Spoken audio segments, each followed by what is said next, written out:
Oi gente, tudo bem com vocês? Eu me chamo Jamile, eu sou advogada e nesse vídeo eu vou falar um pouquinho para vocês sobre a minha experiência com o convênio da OAB com a Defensoria Pública e vou aproveitar para responder a seguinte pergunta: vale mesmo a pena fazer a inscrição no convênio da Defensoria com a OAB? No decorrer desse vídeo eu vou responder essa pergunta.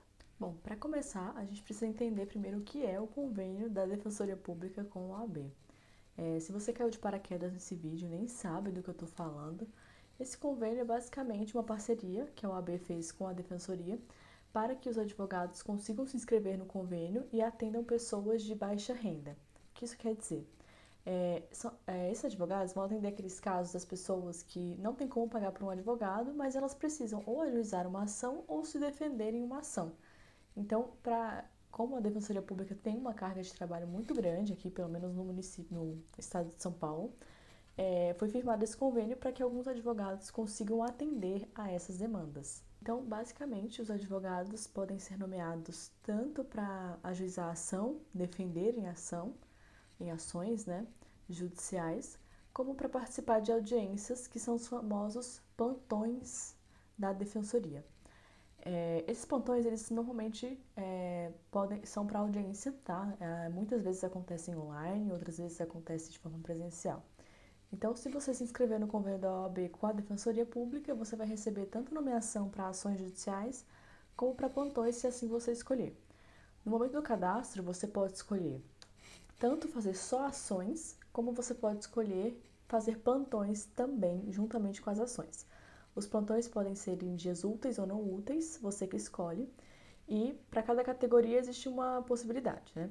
Para os plantões, você não tem como escolher entre civil e criminal. Então você vai fazer civil, você vai fazer G-crime, né? Então você vai fazer criminal, mas crimes de menor potencial ofensivo se você não tiver aqueles cursos para tribunal do júri, para violência doméstica e tudo mais.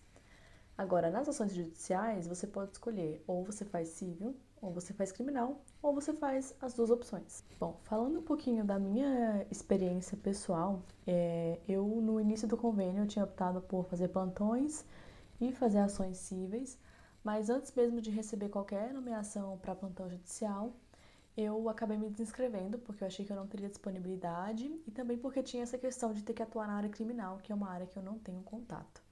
Agora, em relação às ações cíveis, eu recebi ao todo 7 processos.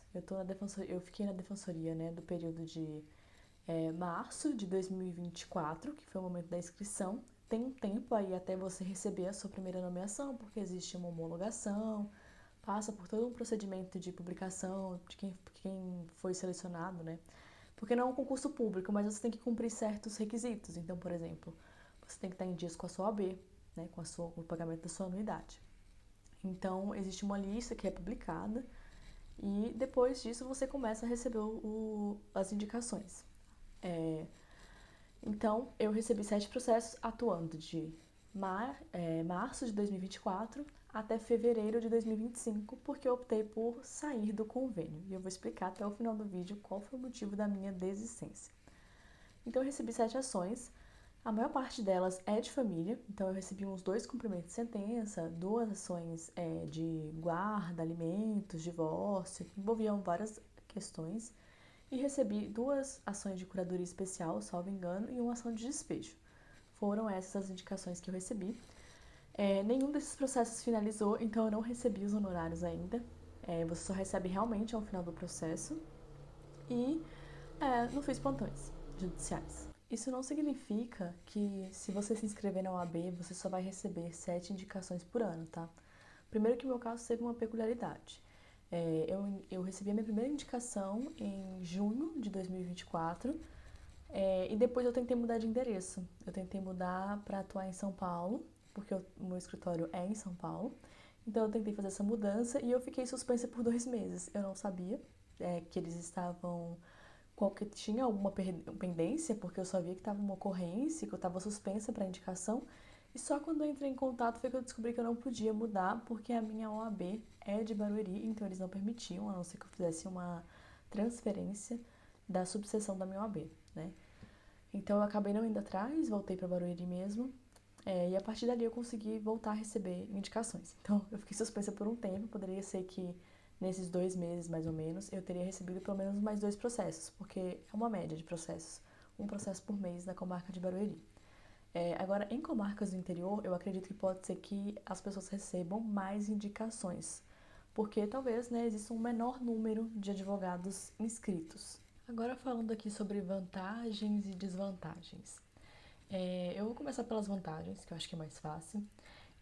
Assim, a primeira grande vantagem de atuar pela Defensoria Pública da OAB, por esse convênio, aliás, é você poder ajudar pessoas que realmente precisam. Então, a gente não tem muitas oportunidades de fazer pro bono dentro da advocacia de uma maneira que o nosso código de ética permita. Então, a Defensoria Pública é uma dessas opções que você pode fazer esse pro bono, porque você recebe alguma coisa, ainda que seja um valor pequeno, né, um valor baixo, mas você ainda recebe alguma coisa pelo processo, mas de certa forma é um valor que não chega nem perto daquele que é fixado na tabela de honorários da UAB. Então, uma grande vantagem é poder ajudar, assim, nesses processos que eu peguei, grande parte era de pessoas muito humildes, pessoas que realmente precisavam.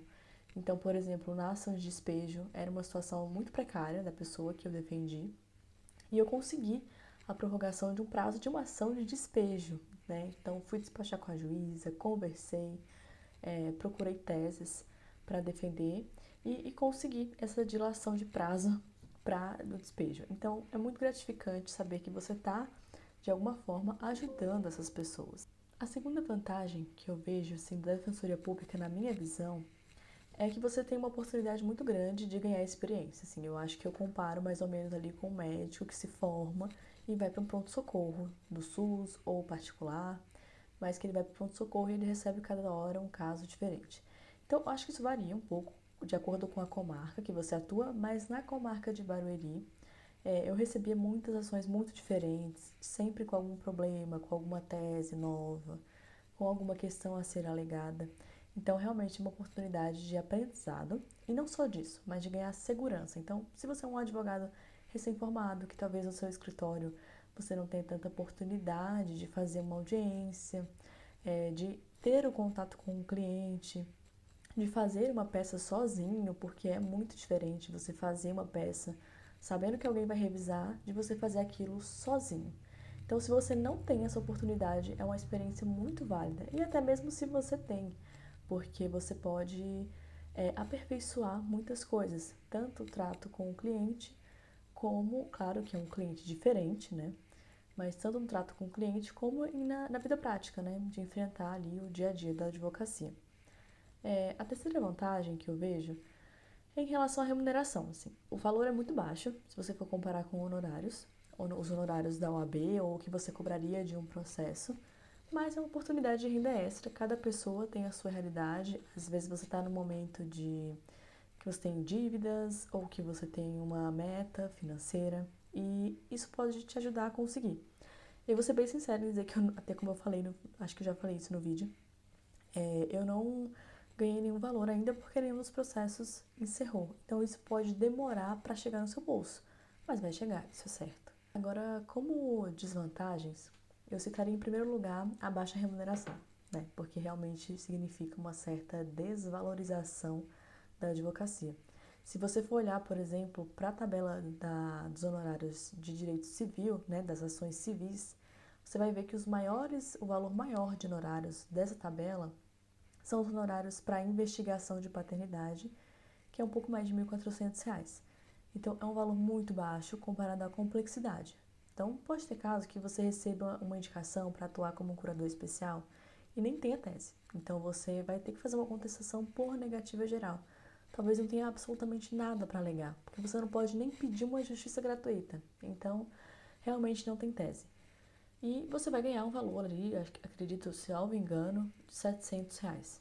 Então, realmente, né, para uma ação que talvez você não tenha tido uma especificação de provas, uma perícia, ou que tem uma contestação difícil, uma réplica, enfim, o que quer que seja, então vale a pena. Mas a maioria dos processos são trabalhosos, são processos difíceis, que tem teses, que tem réplica, que tem especificação de provas, que tem uma inicial difícil, que tem uma contestação difícil, né? Dependendo de qual dos polos você esteja. Então isso é uma coisa que pode te desmotivar. né? O que mais paga, assim, bem são os plantões, né? Que eu acredito que vai de 600 a 700 reais, dependendo se é útil ou não útil, dia útil ou não útil. Então, cabe a você analisar se faz sentido para a sua advocacia. A segunda desvantagem que eu vejo é que em comarcas que não existe um ponto físico da Defensoria Pública para atendimento do público, quem tem que fazer essa triagem das pessoas, né? Porque para que um advogado ajuize a ação ou conteste, precisa que essa pessoa se dirija a um atendimento da Defensoria Pública presencialmente e ela conte a história. E a partir daí essa pessoa vai indicar um advogado para atuar nessa causa. E é feita uma triagem inicial. Então, nas comarcas que não existe esse posto, esse lugar físico de atendimento da Defensoria Pública, quem tem que fazer isso são os advogados, como é o caso da comarca de Barueri. Então, ficam os advogados no ganha-tempo lá fazendo a triagem dessas pessoas. E, para isso, o advogado não recebe remuneração. Por mais que seja um plantão, é um plantão não remunerado. Então, isso é uma grande desvantagem desse convênio. Foi o motivo que me levou a sair, porque eu acredito que você tem custos, né, para se deslocar, para passar uma manhã inteira, você deixou de ficar ali no seu escritório, no seu local de trabalho, às vezes fazendo uma reunião com um cliente, para ficar ali dedicando um tempo na defensoria. Então, é uma obrigação, se você é inscrito e a sua comarca tem essa dinâmica, você é obrigada a ir. E eu vejo isso como uma grande desvantagem. Outra desvantagem que eu vejo é que, além da baixa remuneração, você ainda você demora para receber. Então, você só recebe ao final do processo, com o trânsito em julgado.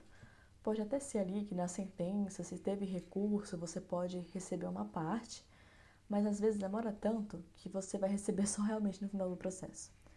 E tem a questão das certidões. Você só recebe 2 meses depois que a sua certidão for protocolada lá no sistema. Então, quando o processo encerrar, você vai pedir a emissão de uma certidão para o juiz, o cartório vai fazer essa certidão e você vai protocolar no sistema específico para isso. Então, a partir daí, eles têm 2 meses para te pagar. E ainda por cima, pode ser que volte com com algum erro, né, que eles vão pedir para você consertar e você fique ali corrigindo erros por muito tempo. Então, essa é uma grande desvantagem que eu vejo também da defensoria. Outra grande desvantagem pelo menos no direito civil, eu não posso falar pelo criminal. Eu já vi algumas pessoas conversando sobre isso e falando que o criminal, isso tem um pouco menos do que no civil. Que é porque o cliente ele sempre está ali no teu WhatsApp, conversando com você, né? Principalmente direito de família. Sempre tem uma questão, sempre tem alguma coisa. Então, se isso for um problema para você, não era para mim, eu não me incomodar, nunca me incomodei com isso. Pode ser que você tenha que dedicar muito tempo ali para uma resposta para aquele cliente, né? Muitas vezes em ações de família acontecem situações no final de semana ou durante a semana e a pessoa entra em contato para pedir uma orientação. Eu nunca tive que responder no final de semana, assim, nunca aconteceu uma coisa tão urgente, até porque não tem muito que a gente possa fazer na maioria das vezes. Ela pode ali chamar a polícia, né? Pode conversar, depois a gente pede uma liminar no processo, mas no final de semana realmente não tem muito o que fazer, normalmente.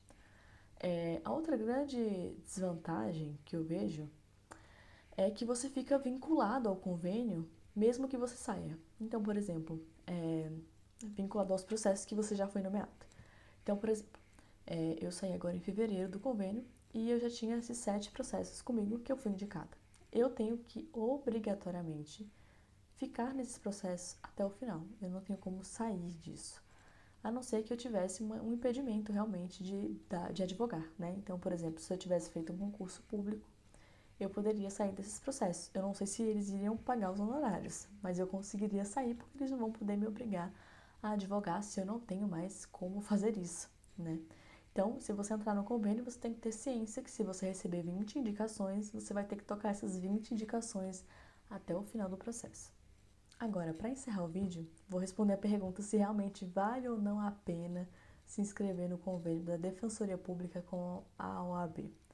Olha, eu posso falar sobre a minha experiência, né? O que me levou a sair, tinham várias questões envolvendo atuação nos processos, mas eu acho que o que para mim foi o pior foi a questão de ter que fazer esses plantões não remunerados. Acho que realmente não dá pra mim, e dentre todos os defeitos, todos os problemas que a gente enfrenta, eu acho que esse é o pior. E pra mim acabou não fazendo mais sentido nesse momento atual da minha vida. Agora, qual que é a minha opinião? Se vale ou não vale a pena? Eu acredito que vale a pena sim que você faça a sua inscrição no convênio. Claro que você vai ter que analisar a sua situação. Às vezes você trabalha como empregado no escritório e você não pode sair para uma audiência, você não pode sair para um plantão.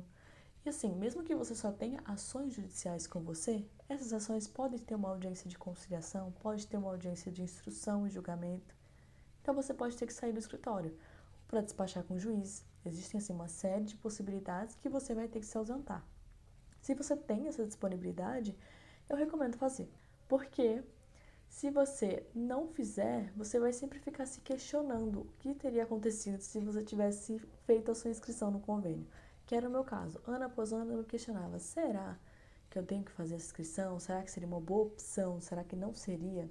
E eu só tive a certeza depois que eu entrei, eu tive a minha experiência, eu vivi aquilo na minha pele, eu tirei as minhas conclusões, entendi o que era vantagem, o que era desvantagem, e se aquilo fazia ou não sentido para mim. Claro que você tem que ter ciência que você vai ter que ficar com esses processos até o final. Mas eu não vejo como um problema se você é um advogado de escritório. Por quê? A gente já tem muitos processos, então você só vai precisar encerrar aquelas ações. Então eu não vejo isso como um grande problema. Claro que existem os cumprimentos de sentença, que talvez você fique vinculada, mas um processo a mais, um processo a menos, na minha opinião, não significa tanto assim. Então é isso, eu espero que esse vídeo tenha ajudado. Se você gostou, não esqueça de curtir o vídeo, de comentar o que você achou, ou se você já teve a sua experiência, pode contar aqui para ajudar outras pessoas. E é isso, tchau, tchau.